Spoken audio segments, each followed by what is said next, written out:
Baş nazir Nikol Paşinyan parlamentdəki son çıxışında Qarabağ hərəkatı fəaliyyətini dayandırmalıdır. Deməklə sanki bilərəkdən biri düyməni basmış oldu. Onun bu açıqlamasından sonra radikal qruplar, müxalifət təmsilçiləri Qarabağ hərəkatına dəstək ifadə elədilər. Bir qrup erməni separatçı isə İrəvanın mərkəzi meydanında çadırlar qurmağa başladı. Baqratın yenidən səhnəyə çıxdığını görürük. Biz də bu istiqamətdə təhlillər aparmaq istəyirik. Yəni Nikol Paşinyanın bu açıqlaması nəyə hesablanmışdı? Qarabağ hərəkatı fəaliyyətini dayandırmalı deməklə əslində bir qədər həqiqətən də onları yenidən belə deyək, küçələrə salaraqdan, yenidən onları qızışdıraraq heç bir gücə malik olmadıqlarını sübut eləmək istəyirdi. Baqratın yenidən səhnəyə çıxma söhbətləri varsa, nə əldə eləmək istəyirlər? Bu dəfəki hədəfi nə olacaq Baqratın? Əlbəttə ki, sülh mətninin razılaşdığı bir dönəmdə onun yenidən səhnəyə çıxması heç də təsadüfi görünmür. Biz isə Milli Məclisin üzvü Bəhruz Məhərrəmovla müzakirə aparmaq istəyirik. Bəhruz bəylə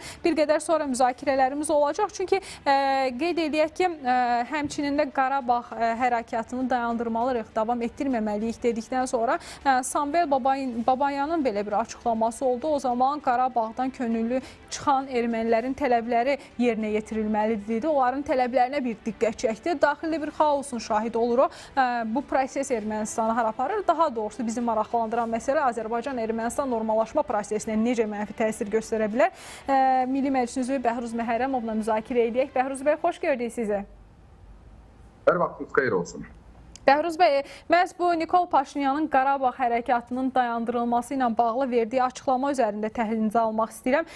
Nəyə hesablandı bu açıqlama? Yəni, çünki bu açıqlamadan sonra artıq Xraparak nəşrinin yazıları oldu, səsküyə səbəb olan bir açıqlama oldu. Yenidən biz həmin hərəkatın müəyyən üzvlərinin nələrsə səsləndirməyə başladığının şahidi olduq. Yəni, nəyə görə belə bir açıqlama ilə çıxış elədi Paşinyan?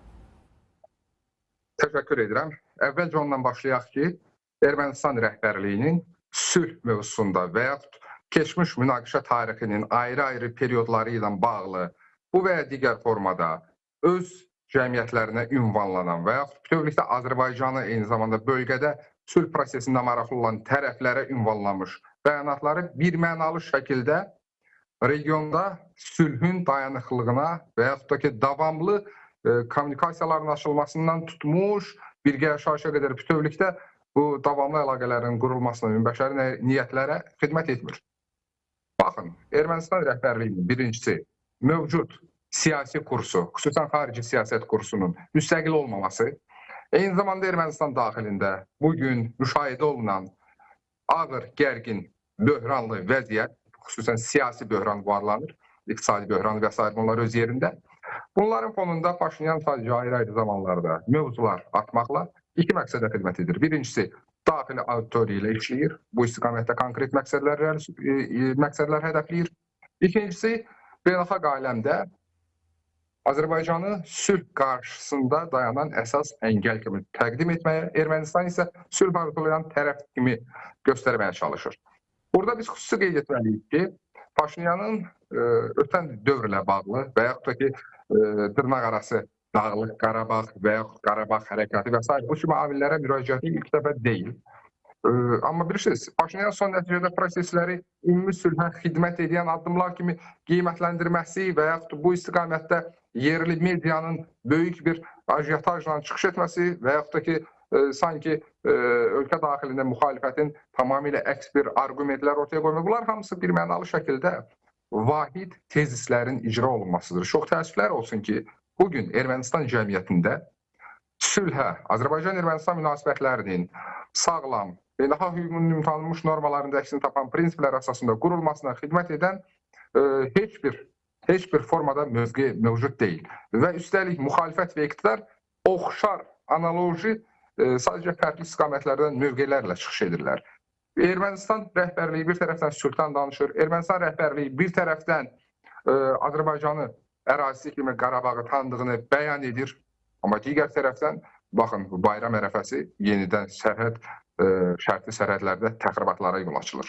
Bunlar hamısı bilirsiniz, Ermənistanın bipolyar siyasətinin göstəricisidir və görünən odur ki, Ermənistan ayrı-ayrı bəyanatlarla vaxt uzatmaq və yaxud ayrı-ayrı bəyanatlarla ölkə daxilindəki revanşistləri tonusda saxlamaq niyyətindədir və bununla da artıq bilirsiniz ki, dəfələrlə xəbər yayılıb.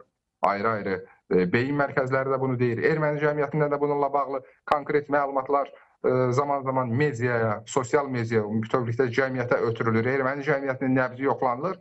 Ermənistan açıq şəkildə görünən odur ki, bitmiş münaqişənin hökm sürdüyü status quo-da maraqlı deyil və işğal dövrü status quo-suna qayıtmaq üçün yeni müharibə planlayır.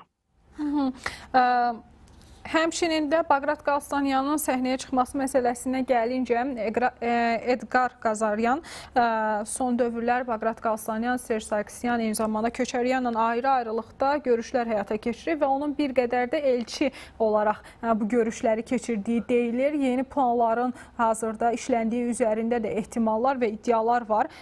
Necə dəyərləndirirsiniz? Yaxın vaxtlarda biz hansısa növbəti bir hərəkatın və yaxud da ki, növbəti bir ayaqlanmanın müşahid olacağıq. Nəyə görədir bu görüşlər hazırki dönəmdə? Bilirsiniz, bundan öncə də mən dedim, bugün Ermənistan hakimiyyətinin daxilə yönəlik siyasətinin başlıca məqsədi revanşizmin tonusda saxlanılmasıdır.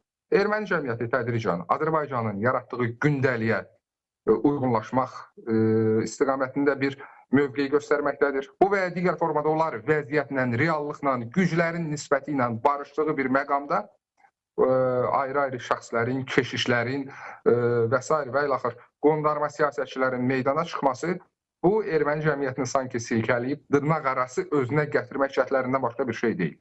Paşinyan elə bir ahvava yaratmağa cəhd edir ki, sanki həm sülh istəyir, amma digər tərəfdən də revanşist dairələri davamlı şəkildə ayıq saxlamağa çalışır. Və bir daha deyirəm, bugün Ermənistanda yeni müdafiə sənayesi məhsullarının alınmasından tutmuş istehsalına qədər elə daxili siyasi gündəlikdə də duran məsələlərdən biri budur. Bunlar bu istiqamətdə müzakirələrin getməsi, Ermənistanın müdafiə qabiliyyətinin yaxşılaşdırılması ilə bağlı son dövrlər verilən əlavə bəyanatlar, bu istiqamətdə kənar dəstəyi, xüsusən Fransanın dəstəyi, digər alınan silahlar, bunlar hamısı vahid bir istiqamətdə bizə düşünməyə və bu istiqamətdə proqnoz verməyə əsas verir ki, Ermənistan hazırda çox təəssüflər olsun ki, sülh istiqamətində danışıqlarla pərdələnərək sülh sazişinin razılaşdırılmasının, başa çatmasından məmnunluq ifadəsi altında, hansı ki bu məmnunluqla bağlı artıq bir çox Ermənistanın özünün havadarları qismində çıxış edən dövlətlər də pərdələnərək yeni bir xaç yürüşünə başlamaq niyyətindədirlər. Hər kəs məmnundur. Onların yeni yürüşünün isə səbəbi bölgədə sülh yaratmaq dırnaqarası ola bilər. Amma istənilən halda hər kəs bilməlidir ki, Azərbaycan bölgədə əməliyyat şəraitinə nəzarət edir. Nə əvvəlki dövrdə, yəni 2-ci Qarabağ müharibəsi, yəni Vətən müharibəmizdə, eyni zamanda antiterror tədbirlərində heç bir havadarı Ermənistanı arzuladığı kimi nə qoruya bilmədi, nə də işğal, təcavüz, separatizm status quo-sunun davam etdirilməsini yardım edə bilmədi. Bu mənada Paşinyan hakimiyyəti, Paşinyan iqtidarı bir mənalı şəkildə bu prosesləri götür-qoy etməlidir. Azərbaycan prezidenti hələ 2 il əvvəl, hətta 3 il əvvəl Şuşadan bəyan etmişdi ki, heç kim gəlib sizin yerinizə döyüşməyəcək. Yəni, bunu nəzərə alaraq bölgədə tariximizin ən çox sülhə yaxınlaşdığımız bir dövrdə. Çünki Ermənistan-Azərbaycan münasibətlərində biz heç vaxt sülhə bu qədər yaxınlaşmamışıq. Həm hüquqi bazis olaraq, həm iki tərəfli danışıqlar olaraq vasitəçilərin pərdələnmiş, təcavüzkar vasitəçilərin prosesdən kənarlaşdırıldığı bir məqamda Ermənistanın yenidən bax bu ritorikanın tutması əlbəttə ki, narahatlıq doğurur. Bəhruz bəy, yəni Paşinyan bu daxili gərginlikdən istifadə edərək sülhün imzalanmasını bir qədər ləngitmək mi istəyir? Yoxsa ki, əslində Paşinyanın administrasiyası, ümumiyyətlə iqtidar sülhün imzalanmasını istəklidir, amma digər üçüncü qüvvələr də bu prosesə mane olmaq istəyənlər. Bilirsiniz, o Ermənistan daxilində üçüncü qüvvələrin mövcudluğu bu sual doğurmur, şübhə doğurmur. Amma təəssüf doğuran məqam ondan ibarətdir ki, bugün Ermənistan hakimiyyəti ilə o adını çəkdiyimiz üçüncü qüvvələrin sülh prosesi ilə bağlı mövqeləri üst-üstə düşür. Unutmayaq ki, revanşistlər bəli sülh istəmir, amma Paşinyan da Qarabağ Ermənistandır nöqtə deyən siyasətçidir. Paşinyan hakimiyyətidir Gəncəni, Bərdəni, Tərtəri atəşə tutan. Bir daha deyirik ki, biz keçmişlə düşmənçilik ritorikası ilə yaşamaq niyyətində deyilik, amma baş verənləri də unutmamalıyıq və biz də öz prosesləri təhlil edərək sonraki addımlarımızı atırıq. Biz unutmayaq ki, Ermənistan burada iki məqsədin ikisini də güdür. Yəni, Paşinyan sanki sülh istəyirmiş kimi davranır. Bununla Azərbaycan əleyhinə beynəlxalq auditoriyanı, özünü dırnaq arası beynəlxalq ictimaiyyət adlandıran o tərəfləri Azərbaycan əleyhinə kampaniyanın tərkibinə çevirir və bütövlükdə bu prosesi Azərbaycan əleyhinə çevirmək istəyir. İkincisi isə Paşinyan əslində və bu məqamda da Paşinyan, yəni əgər sülh müqaviləsi imzalanacaqsa da belə heç bir real hüquqi bazisə əsaslanmayan, Ermənistan konstitusiyasına zidd olan sülh müqaviləsi imzalansa belə də Paşinyan bununla vaxt qazanmaq niyyətindədir. Digər tərəfdən bəli, daxili auditoriyanı, daxili ictimaiyyəti bu və ya digər formada proseslərə cəlb etməklə bəli, bununla da Paşinyan vaxt qazanmaq niyyətindədir. Yəni Paşinyan ikili oyun oynadığını və hər iki halda vaxt qazana biləcəyini düşünür. Amma mən bir daha deyirəm, bugün sülhə ehtiyac duyan Azərbaycan yox, Ermənistandır.